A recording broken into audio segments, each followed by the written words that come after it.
Day 8 of 31 Days of Comics has dawned, and it asks us for a gorgeous comic, which as a prompt looks a little aggravating, but is quite easy. Aggravating because what do you mean pick a gorgeous comic? There's so many. But then, of course, it's not asking us for the most gorgeous comic we've ever read or our number one gorgeous comic. There's no superlative here. A gorgeous comic simply means pick one. This is one of those categories that can have a different answer every time you play this game. Unlike something like your favorite comic, which may change over time but could equally remain the same for long periods of time, or something like the first comic you ever pursued, which is fixed in time and will never change.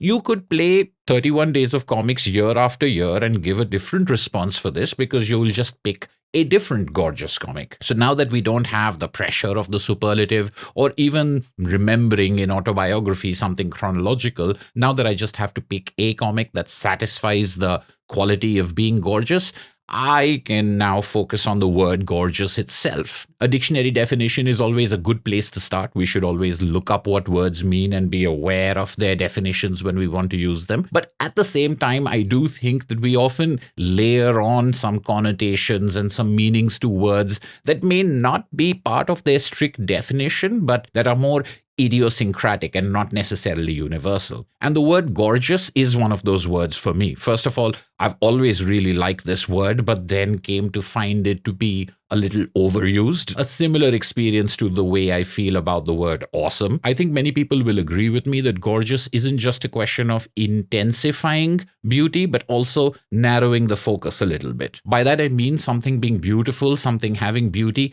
It can be any kind of beauty. There's a lot of poetry in that word, and there's a lot that it can encompass. Gorgeous to me seems a little bit more oriented towards visual beauty, applied not exclusively but very often to art and fashion. But that additional idiosyncratic level I was talking about also affects this word because ever since I've been young, I've been unable to disassociate the word gorgeous from the gorge part of it. Gorging oneself, to stuff oneself silly, almost to a gluttonous level, is something associated with eating, with feasting.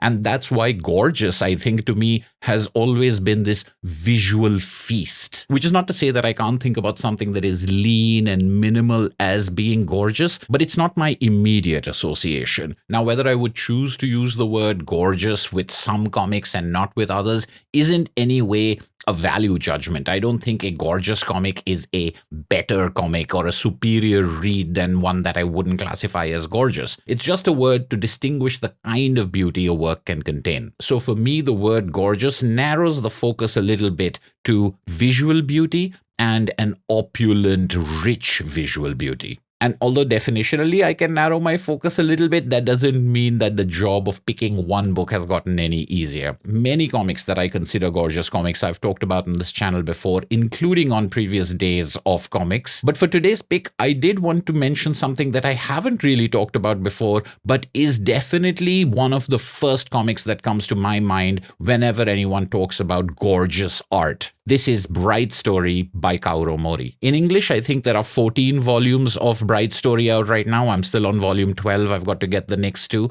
But this is breathtaking art in a wonderful, sparse landscape. Set in the 19th century around the area of the Caspian Sea, Kaoru Mori's Bride Story focuses on a number of different characters over its 14 volumes. Even flipping through a few of its pages, the intricacy and the beauty of its art will take your breath away. The richness of the world, particularly in the clothing and the tools used by these nomadic people, is contrasted against a sparse and harsh life. Slow and intimate moments outstrip the action sequences, but both of them and everything in between have this attention to detail that brings this world to life. Bride Story's approach to its characters and the lives they lead, however, is also something, if we were applying it to storytelling, could be considered gorgeous. But the gorgeousness of the art isn't simply for show. It's not just the author showing off, although it can certainly seem that way very often. This attention to observing and replicating detail is not only creating the world and the characters in front of us, but also giving us much of the dramatic tension of the story. The forces that oppose each other, the questions that people have to deal with are often very subtle, and the contrasts between their moods and the contrasts between their choices is very cleverly being represented by the physical world that they're inhabiting and the details of the objects they're interacting with. It's a unique storytelling approach that we've seen in fantasy fiction and science fiction, in which the details of the world are very much part of the narrative, but seeing it applied with such love and tenderness to a realistic period piece creates a spectacular effect. No one will have any doubt about the visual gorgeousness of the art of A Bright Story, but there's something about the way this art is used to tell this story, the way that it counterbalances that understatement and overstatement that I find absolutely breathtaking. Now it's your turn. In the comments below, let me know what you think about the word gorgeous, what it means to you to say a gorgeous comic, as well, of course, as your pick for a gorgeous comic.